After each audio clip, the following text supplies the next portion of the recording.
I have been wanting to ask you, Commander, don't our current activities and course of action violate your precious Prime Directive? I do not believe so, Admiral. Most of the realities we've visited have been exposed to alternate worlds before.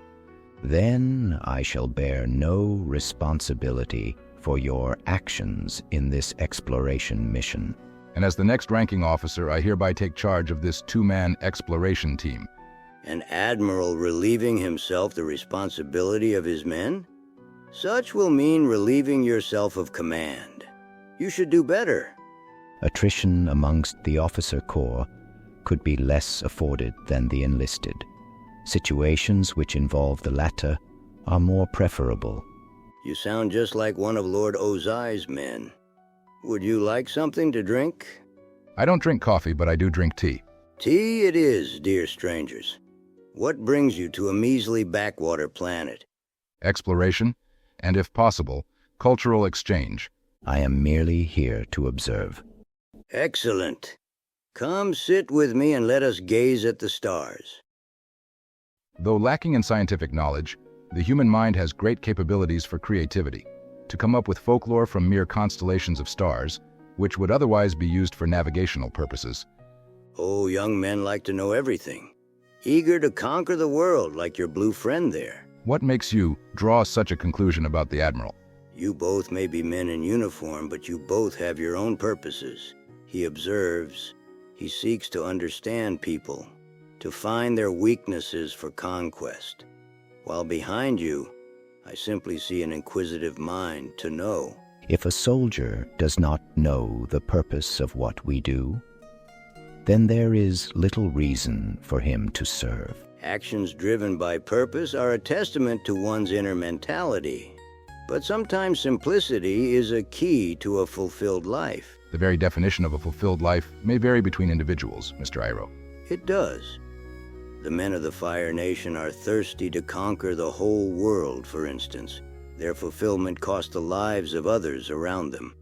Would a sensible person consider that a fulfilling life? Quite simply, no.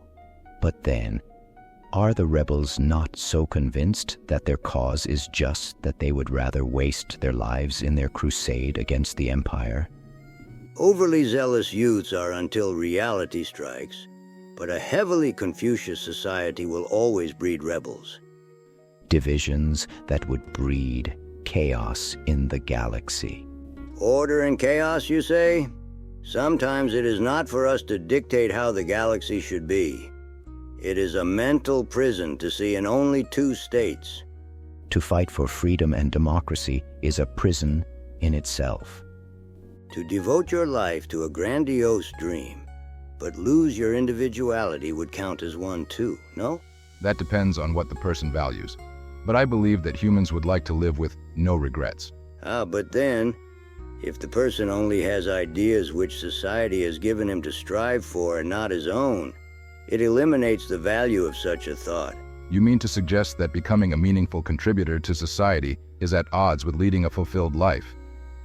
No, not at all.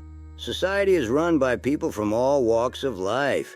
Becoming a robot slave means you bring nothing unique to the table. If we were to judge institutions by that very basis, a military would cease to be as effective as it is. Would it? Just as there are officers like you who earn your promotions based on performance, there are those who buy their commissions. Even a tree may bear different sizes of fruit. I believe what Mr. Iroh means. Even if the military promotes uniformity and discipline, individuality would still surface nonetheless, but is, after all, a necessary component of its functions. You keep an interesting company, Spock. Be sure to bring over some more friends for tea next time.